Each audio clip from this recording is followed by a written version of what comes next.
Kapitalisme adalah sistem di mana individu mempunyai hak kepemilikan terhadap barang, properti, dan faktor-faktor produksi, dan bebas mentransaksikannya.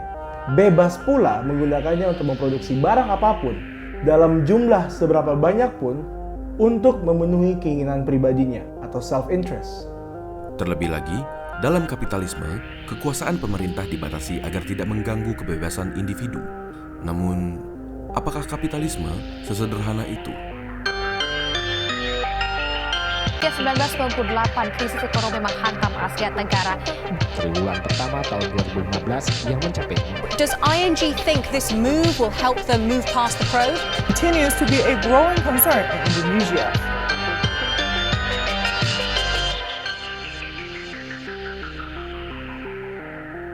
Faktanya, banyak individu yang melabel dirinya kapitalis, tetapi saling berseteru dengan kapitalis lainnya.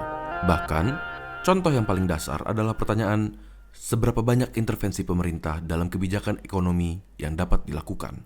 Untuk menjawab pertanyaan sebelumnya, ada 3 pemikiran kapitalisme utama yang memiliki perbedaan pendapat.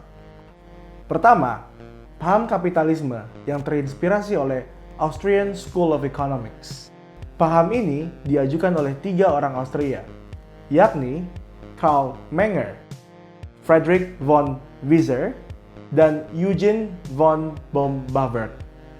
Dasar pemikiran Austria adalah pemahaman bahwa manusia memiliki keinginan dan harapan akan konsekuensi pilihan yang diambil.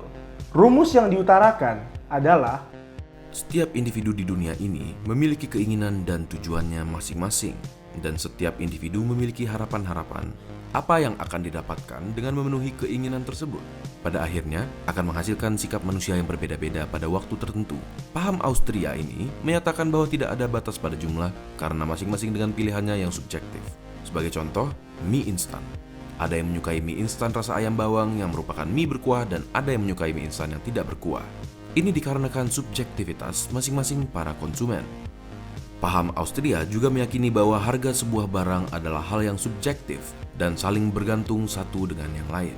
Subjektif diartikan sebagai harga sebuah barang seperti barang konsumsi, seperti roti, minuman, pakaian, ditentukan oleh keinginan subjektif individu dan kemampuan ekonominya. Saling bergantung diartikan sebagai harga barang-barang tertentu ditentukan oleh harga barang lainnya. Misalkan, harga sebuah roti ditentukan oleh harga tepung yang digunakan roti tersebut, dan harga tepung ditentukan oleh harga gandum. Begitu juga dengan barang yang merupakan barang modal, seperti mesin jahit, oven, dan sejenisnya, nilainya ditentukan oleh kemampuannya memproduksi. ini yang menghasilkan pemahaman bahwa institusi-institusi tertentu dan interaksi yang kompleks terbentuk dikarenakan pilihan-pilihan subjektif tersebut. Sistem perekonomian, uang, etika, hukum, dan bahkan bahasa pun dihasilkan dari hasil interaksi tersebut. Contohnya, uang $100 yang kita gunakan ternyata hanya membutuhkan biaya produksi sebesar 12 sen, tetapi nilai uang tersebut tetaplah $100. Austrian School of Economics yang menyatakan bahwa ekonomi ditentukan oleh pilihan subjektif yang berbeda-beda oleh jutaan manusia, dan di mana pilihan-pilihan tersebut akan berubah pula seiring waktunya berjalan. Ini yang menegaskan mengapa setiap manusia harus memiliki kebebasan untuk memproduksi barang dan jasa untuk memenuhinya. Setiap individu bebas pula untuk menentukan harga sesuai dengan keinginan pasar. Dan bila seseorang ingin bebas memproduksi barang dan jasa secara efisien, maka perlindungan hak-hak kepemilikan modal dan properti harus dijaga. Oleh karena itu, pemahaman ini menekankan bahwa pengelolaan ekonomi oleh pemerintah tidak akan pernah menjadi sistem ekonomi yang efektif, dikarenakan pemerintah tidak akan pernah mampu mempelajari semua keinginan subjektif manusia. Selain Austrian School of Economics, ada pemikiran kapitalisme yang tidak kalah penting, yakni Keynesian, yang dicetuskan oleh John Maynard Keynes dari tahun 1929 sampai dengan 1939. Pemikiran ini tercetus berkat kekhawatiran Keynes terhadap persepsi masyarakat yang menilai kegagalan kapitalisme yang mengakibatkan krisis ekonomi yang melanda Amerika Serikat. Pasar saham jatuh, penurunan daya beli, investasi yang berkurang, pengangguran yang merajalela, terutama pada tahun 1933 di mana terdapat 15 juta pengangguran di Amerika Serikat, petani mengalami gagal panen, dan jumlah orang-orang yang tidak memiliki rumah melonjak. Selain itu, dampak Perang Dunia I dan besarnya kemiskinan dan pengangguran di Eropa. Hal-hal ini yang menyebabkan Keynes khawatir masyarakat akan terdorong untuk memilih tipe ekonomi otoriter seperti komunisme dan fasisme untuk mendapatkan perekonomian yang lebih baik meski harus mengorbankan kebebasan individu.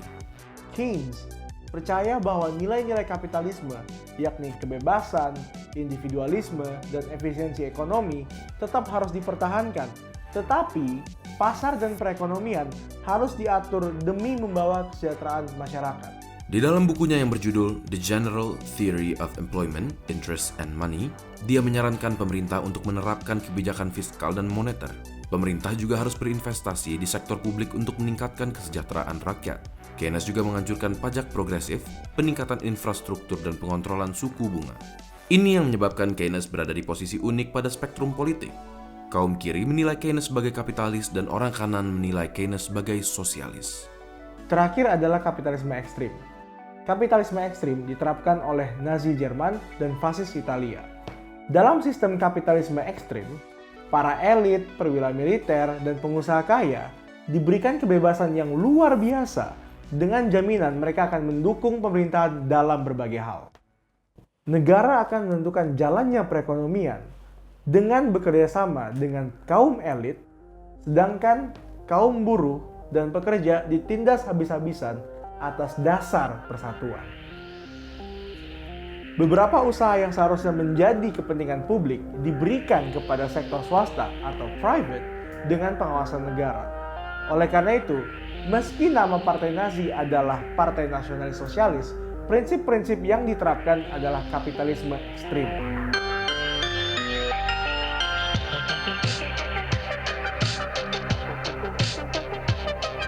Kita akan membahas sisi negatif kapitalisme, seperti kapitalisme ekstrim, late stage capitalism, and laissez-faire di video berikutnya.